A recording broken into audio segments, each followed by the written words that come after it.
பகவத் பிரசாதம். ஆம் சுவாமி, சரியாக சொன்னீர்கள். நீங்கள் செய்த தான தர்மங்களின் பலனே இவன். நீங்கள் என்று ஏன் என்னை தனிமைப்படுத்துகிறாய்? நாம் செய்த புண்ணிய பலன் என்று சொல்.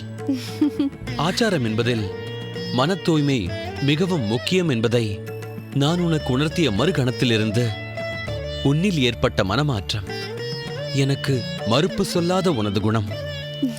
அது மட்டும் இல்லாமல் நம் முன்னோர்கள் சொன்னபடி கோபூஜை, துளசி பூஜை, அன்னதானம் என எல்லாவற்றிலும் சந்தோஷமாக என்னோடு துணை நின்றாயே, அதன் பலனும் அதோடு நமது ஆச்சாரியரின் அனுகிரகமும் தான் இவன் நமக்கு கிடைத்திருக்கிறான் என்று நான் நினைக்கிறேன்.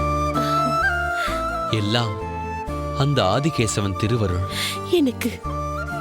எனக்கு சந்தோஷத்தில் பேசவே முடியவில்லை. காந்திமதி, என்ன இது குழந்தை மாதிரி? நீ உணர்ச்சி வசப்படுவது இனி குழந்தைக்கும் நல்லதல்ல. எங்கே எப்போதும் போல் சரி.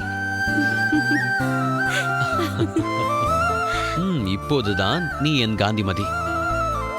சரி, உடம்பு சற்று வலியில்லாமல் இருக்கிறதா?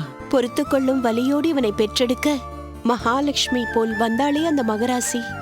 அம்மா, வா.